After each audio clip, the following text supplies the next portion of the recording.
अब क्या बताते हैं कि प्रेत छला पर जब राजे पितरों पिंड बराई बोर श्राद्ध खान को आई काग वही कलमाई। अरे तेरा के भाई। अब ये हमारे धर्मगुरु कहाँ से गति कराने लगे थे। व्यक्ति की मृत्यु होती है, मृत्यु होने के बाद उसको सवा कर देते हैं। जैसे हिंदू धर्म के अंदर सवा करने के बाद ब्राह्मण बताते हैं, हमारे गुरुजी कहते थे कि इसकी अस्थियों को उठा के गंगा में प्रवाह कर दो, इसकी गति हो जाएगी। अब गंगा में अस्थि भी प्रवाह कर दी, फिर कहा इसकी 13वीं मनाओ। 13वीं किस लिए गति हो जाएगी, और 13वीं भी कर ली। फिर कहता है इसका महीने के अंदर एक अनुष्ठान अवश्य करो। पहले तो 1 वर्ष तक प्रत्येक महीने में ब्राह्मण पंडित आते थे, यानी गुरुजी हमारे, और बढ़िया भोजन बनाते थे और आप खाते थे। फिर 1 वर्ष के बाद वर्षी मना करके फिर कहते थे अब इसकी श्राद्ध निकालो। फिर कहते थे इसका पिंड भरवा दो, यानी सारी क्रियाएं कराते थे। किस लिए कराते थे कि गति हो जाएगी।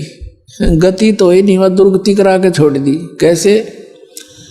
परमात्मा कहते थे रे भोली सी दुनिया गुरु बिन कैसे है सरिया। रे भोली सी दुनिया सत्य गुरु बिन कैसे सरिया। अब हमारे को कैसे मिसगाइड कर रखा था नकलियों ने। परमात्मा बताते हैं अपने लल्ला के बाल उतरवा वे देख कैंची ना लग जइया। अपने लल्ला के बाल उतरवा वे देखो कैंची ना लग जइया। एक बकरी का बच्चा लेके उसका गला कटैया। रे भोली सी दुनिया सत्य गुरु बिन कैसे सरिया। रे भोली सी दुनिया सत्य गुरु बिन कैसे सरिया। जीवित बाप गेल लट्ठम लट्ठा मुए गंग पुचैया। जीवित बाप गेल लट्ठम लट्ठा मुए गंग पुचैया। जब आवे आसोज का महीना वो कौआ बाप बनैया। रे भोली सी दुनिया गुरु बिन कैसे सरिया। रे भोली सी दुनिया गुरु बिन कैसे है सरिया। अब क्या बताते हैं परमात्मा कि जीवित बाप के लट्ठम लट्ठा,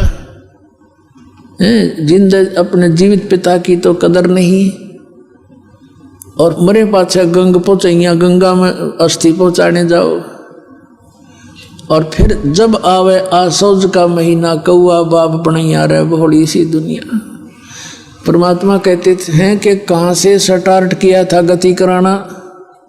अस्थि उठवाओ गंगा में डालो, 13वीं करो गति होगी। महीने पहले तो बहुत बड़ा झंझट था, 1 साल तक पीछा नहीं छोड़ा करते। फिर श्राद्ध निकालो, पिंड भरवा दो, मुक्ति होगी। और फिर श्राद्ध निकालो। आसौज के महीने में 16 दिन सेलेक्ट करा के इन पाखंडिया ने। अमाउस से लेकर पूर्णमासी तक 16 दिन नोट कर रखे। अमावस्या, एकम, द्वितीय, तृतीय, ऐसे।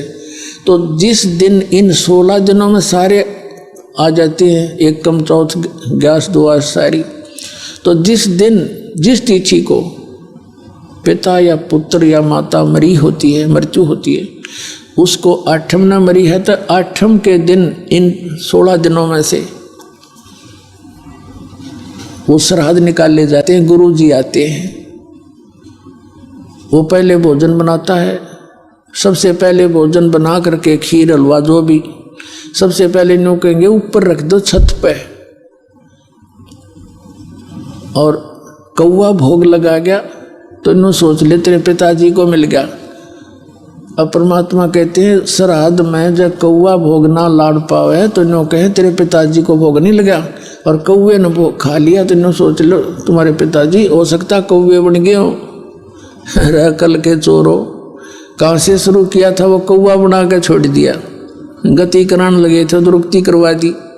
कबीर साहब कहते हैं जीवित बाप के लट्ठम लट्ठा मुँहे गंग पुचैया, और जब आवे आसुज का महीना वो कौआ बाप बन गया, और कौआ बाप बना दिया, भोग ला लिया कौए ने। देता है कोई बुद्धि छोड़ रखी थी।